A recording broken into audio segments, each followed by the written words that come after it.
അങ്ങനെ ഇതാ രാവിലെ തന്നെ തിരക്ക് പിടിച്ചിട്ടുള്ള ഒരു പുട്ട് ചുടൽ പരിപാടിയാണ്. അപ്പോൾ പുട്ടിൻ്റെ പൊടി ഞാൻ ആദ്യം ഒന്ന് വറുത്തെടുത്തിട്ടുണ്ട്. അതിനുശേഷം ഉപ്പും വെള്ളവും കൂടി ചേർത്തിട്ട് നല്ലതുപോലെ ഒന്ന് കുഴച്ചെടുക്കുകയാണ് ചെയ്യുന്നത്. അഥവാ കുഴവിൽ മിസ്റ്റേക്ക് വന്നാലാണ് എനിക്ക് പുട്ട് ചുടുന്നത് ശരിയാവാണ്ടായി പോവാറ്. കൊനനം കുത്തിയ പോലെല്ലാം ആയിപ്പോവും. അപ്പോഴേക്ക് ഇതാ ചെറുപയറിൻ്റെ കറിയും കൂടെ റെഡിയായി വന്നിട്ടുണ്ട്. പുട്ടിന് പിന്നെ അതിനെ പറ്റിയ കറി തന്നെ വേണം, എന്നാലും പുട്ട് ആസ്വദിച്ചിട്ട് കഴിക്കാൻ പറ്റുമല്ലേ. ഒന്നിക്കൽ കടലക്കറി, അല്ലെങ്കിൽ പിന്നെ ഇങ്ങനെ ചെറുപയർ, അല്ലെങ്കിൽ പിന്നെ ബീഫ് കറി. ഇതിൽ മൂന്നിൽ ഏതെങ്കിലും ഒന്നിനെ നമുക്ക് വേണം, അല്ലെങ്കിൽ പിന്നെ പുട്ട് കഴിക്കാൻ അത്ര വലിയ ഒരു ഇൻട്രസ്റ്റ് ഉണ്ടാവില്ല. പുട്ട് ചുടുന്ന ചില ദിവസങ്ങളിൽ എനിക്ക് നല്ല തിരക്കായിരിക്കും. അതിൻ്റെ ഇടയ്ക്ക് പോയിട്ട് തേങ്ങയും ചിരണ്ടി വെക്കണം.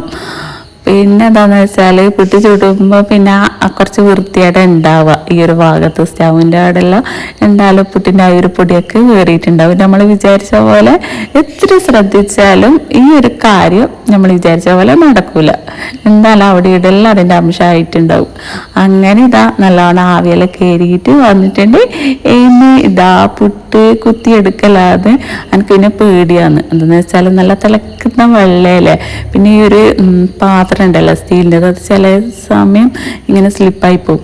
അതുകൊണ്ട് ഞാൻ പുറത്തെടുത്ത് വെച്ചിട്ടാണ് അതിനെ കുത്തുക. നമ്മളങ്ങനെ ശ്രദ്ധിച്ചിട്ടുണ്ടെങ്കിൽ പിന്നെ എന്താ പറയുക, ദുഃഖിക്കേണ്ട ആവശ്യമില്ലല്ലോ. അല്ലെങ്കിൽ നമ്മളെ നേരത്തേക്ക് മറന്നു വന്നിട്ടുണ്ടെങ്കിൽ അങ്ങനെയൊക്കെ ഒരു പേടി ഉണ്ടാവും. പുട്ട് ചുടുന്ന സമയത്ത് ഈ ഒരു പാത്രം പിന്നെ ഇങ്ങനെ വേക്കി കളിക്കും. അതെന്താണെന്നറിയില്ല. ഞാൻ കൂടുതൽ അതിൻ്റെ അടിയിലൊരു സ്റ്റീലിൻ്റെ ഒരു പ്ലേറ്റ് എടുത്ത് വെക്കലാണ്. ഇങ്ങനെ സ്ലിപ്പായി പോകുന്നതുകൊണ്ട് ഇന്ന് പിന്നെ എന്തോ ഭാഗ്യത്തിന് സ്ലിപ്പായി പോയിട്ടില്ല. ഞാൻ വിചാരിക്കും വേറെ പുട്ടുകുറ്റിയും വാങ്ങിക്കണം എന്ന്. ഇങ്ങനെ വിചാരിക്കൽ മാത്രമേ ഉള്ളൂ. ഷോപ്പിൽ പോയാലോ ഭയങ്കരമായിട്ട് മറവി. പിന്നെ പുട്ടുകുറ്റി കാണുമ്പോഴാണ് എനിക്ക് പിന്നെ ഓർമ്മ വരിക, അല്ലാ വാങ്ങിയിട്ടില്ലല്ലോ എന്ന്. അങ്ങനെ ഇതാ ഞാൻ പുട്ടൊക്കെ കഴിക്കാൻ പോവുന്നത്. കറി പിന്നെ നേരത്തെ പറഞ്ഞ പോലെ ചെറുപയറിൻ്റെ കറിയാണ്, കൂടെ കട്ടൻ ചായ. അപ്പം നിങ്ങൾക്ക് ഇങ്ങനെ കട്ടൻ ചായ കുടിക്കുന്ന പരിപാടി ഉണ്ടാകും രാവിലത്തെ കട്ടലിൻ്റെ കൂടെ ഉണ്ടെങ്കിൽ ഒന്ന് പ്രത്യേകിച്ച് അവിടെ കമൻ്റ് ആക്കിക്കെ. ഇനി രാവിലത്തെ ക്ലീനിങ് പരിപാടി തന്നെയാണ്. എന്താ പറയുക, ഫസ്റ്റിൽ കിച്ചൺ തന്നെയാണ് ക്ലീനാക്കി എടുക്കുക. അത് കഴിഞ്ഞാൽ തന്നെ നമുക്കൊരു എന്താ പറയുക നല്ലൊരു സമാധാനമല്ല. അത് പെട്ടെന്ന് തന്നെ വൃത്തിയാക്കി എടുക്കണം.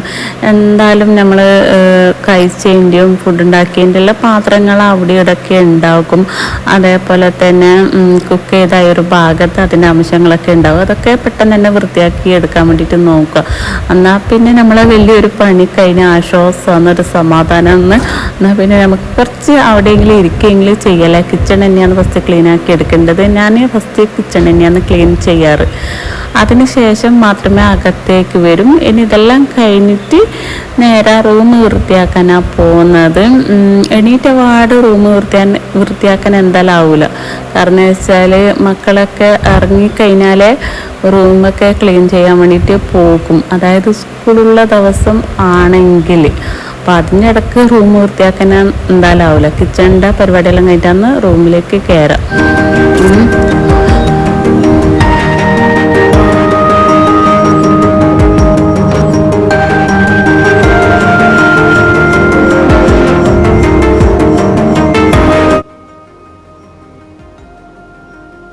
കിച്ചണൊക്കെ വൃത്തിയാക്കുന്നത് പോലെ പിന്നെ എന്തായാലും റൂമൊന്നും വൃത്തിയാക്കാൻ എന്തായാലും ഉണ്ടാവില്ല. അത് ചെറിയ പണിയുണ്ടാവും. അപ്പം അല്ല നമ്മൾ കിടന്ന ബെഡ്ഷീറ്റ് ചിലപ്പോൾ അങ്ങോട്ടും ഇങ്ങോട്ടൊക്കെ നീങ്ങിയിട്ടും നിറങ്ങിയിട്ടൊക്കെ ഉണ്ടാകും. അത് ലെവലിലൊന്ന് പിരിക്കുക. പിന്നെ അതേപോലെ തന്നെ കർട്ടനൊക്കെ താത്തതാണെങ്കിൽ അതൊക്കെ വലിച്ചിട്ട് ആ ജനലൊക്കെ ഒന്ന് തുറന്നിട്ടിട്ട് അതിൻ്റെ സൈഡിലൊക്കെ ചിലപ്പോൾ പൊടി കാര്യങ്ങളൊക്കെ ഉണ്ടാകും. അതെല്ലാം മൊത്തത്തിൽ വൃത്തിയാക്കുക. ഞാൻ ഒരു 3-4 ദിവസം കൂടുമ്പോഴാണ് ഇങ്ങനെ ചെയ്യാറ്. പിന്നെ ജനാലൊക്കെ തുറന്നിട്ടിട്ട് മൊത്തത്തിൽ ഇങ്ങനെ പൊടി തട്ടും. സൈഡിലൊക്കെ ചിലപ്പം പൊടിയൊക്കെ ഉണ്ടാകും. ഇങ്ങനെ ദിവസം ഇങ്ങനെ ജനൽ തുറന്ന് വെക്കൂല. അങ്ങനെ പിന്നെ നമുക്ക് പേടിയൊന്നുമില്ല, കാറ്റ് എണ്ണി വരുമോ റൂമിലേക്ക് എരി വരുമോ എന്നുള്ളൊരു പേടി. അതുകൊണ്ട് അങ്ങനെ തുറന്ന് വെക്കുന്നൊരു പരിപാടിയില്ല. പിന്നെ അത് വൃത്തിയാക്കി കഴിഞ്ഞാൽ കൈയോടെ തന്നെ അതങ്ങ് അടക്കും. എന്നിട്ട് കർട്ടൻ താക്കും.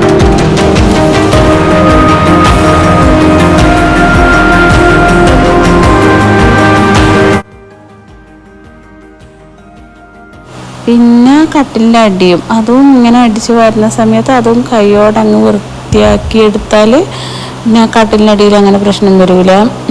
കാരണം വെച്ചാൽ നല്ല നീറ്റായിട്ട് കിടക്കും. കട്ടിലിൻ്റെ അടിയിലൊന്നും ഒരു പൊടിയൊന്നും ഇല്ലാണ്ട്. അല്ലെങ്കിൽ നമ്മൾ ഫാനൊക്കെ ഇടുന്ന സമയത്ത് അവിടെ നിന്ന് ഇങ്ങനെ പാറി കളിക്കും എന്തെങ്കിലും ഉണ്ടെങ്കിൽ. അപ്പം കൈയോടെ തന്നെ കട്ടിലിൻ്റെ അടിയും വൃത്തിയാക്കാൻ വേണ്ടിയിട്ട് നോക്കുക. ദിവസം കട്ടിലിൻ്റെ അടി വൃത്തിയാക്കി കൊടുത്താൽ വലിയ പണി ഒന്നും ഉണ്ടാവില്ല. എൻ്റെ മോക്കുണ്ട് പിന്നെ ചില സമയം കട്ടിലിൻ്റെ അടിയിൽ കടലാസ് എഴുതിയതൊക്കെ ഇടാൻ. ഞാൻ അടിച്ച് വരുന്നവന് അത് എനിക്ക് കിട്ടും. എന്നിട്ട് ഞാൻ പറയും ഞാൻ കാണൂലെന്ന് ചോദിച്ചിട്ടാണ് കട്ടിലിൻ്റെ അടിയിൽ ഇനി ഒന്ന് അടിച്ച് വരുന്നതുകൊണ്ട് ഞാനത് എന്തായാലും കാണുവിനെ മേലിടണ്ടെന്ന് പറയും. ഇനി അടുത്ത ക്ലീനിങ് എന്ന് പറയുന്നത് നമ്മുടെ ഡോറാന്നല്ലേ. ഡോറ് എന്നെല്ലാം പറയുമ്പോൾ അതിലെന്തായാലും കുത്തുപണികളൊക്കെ വരും. അപ്പോൾ അതൊക്കെ അത്യാവശ്യം സമയം എടുത്തിട്ട് ചെയ്ത് തീർക്കേണ്ട ഒരു പണിയാണ്. അപ്പം ഡോറ് മേലെയും താഴെയും കൂടി എന്തായാലും പിന്നെ 12-13 ഡോർ എന്തായാലും വരും. എന്തായാലും 10 കുറഞ്ഞിട്ട് എന്തായാലും ഉണ്ടാവില്ല, അതിൽ കൂടുകയും ചെയ്യും. അപ്പോൾ ഒരു ദിവസം തന്നെ അത് തീർക്കണമെന്ന് വെച്ചാൽ നടക്കുന്ന ഒരു കാര്യമല്ല. നടക്കും, പക്ഷേ നമുക്കത് എന്താ പറയുക മടുപ്പ് പിടിക്കാൻ തുടങ്ങും. ഇപ്പം 2 ഡോറെല്ലാം വൃത്തിയാക്കുമ്പം തന്നെ മടുപ്പും പിടിക്കും. പോരാതതിന് ലാസ്റ്റോട്ടെത്തുമ്പം ചെയ്യുന്ന പണിക്കൊരു വൃത്തി ഉണ്ടാവില്ല. നമുക്ക് ഫസ്റ്റിൽ തന്നെ നെഗറ്റീവ് അടിക്കാൻ തുടങ്ങും. അതുകൊണ്ട് എന്താ പറയുക ഒരു 3 ദിവസം കൊണ്ടല്ല ആ ഡോറിൻ്റെ ക്ലീനിങ് ചെയ്ത് തീർക്കാൻ വേണ്ടിയിട്ട് നോക്കുക. ഒരു ദിവസം തന്നെ തീർക്കാൻ വേണ്ടിയിട്ട് നോക്കരുത്, മടുപ്പ് പിടിക്കും. അപ്പോൾ എന്നാലും നമുക്ക് ഇടയ്ക്കിടയ്ക്ക് വീട്ടിൻ്റെ ഒരു ക്ലീനിങ്ങിൻ്റെ പരിപാടി ഉണ്ട്. ഡീപ്പ് ക്ലീനിങ് അല്ല, ഇടയ്ക്കിടയ്ക്ക് തന്നെ വൃത്തിയാക്കാനുണ്ടാവില്ല. അടിച്ച് വാരുമ്പെല്ലാം തന്നെ പകുതിയായിട്ട് ഡോറുകൾ മാറ്റി വെക്കുക. അപ്പോൾ ഇന്നത്തെ ദിവസം ഞാനിതാ 2 ഡോറാണ് വൃത്തിയാക്കാൻ പോകുന്നത്. കിച്ചണിൻ്റെ ഭാഗത്ത് വരുന്ന 2 ഡോറുകളാണ്.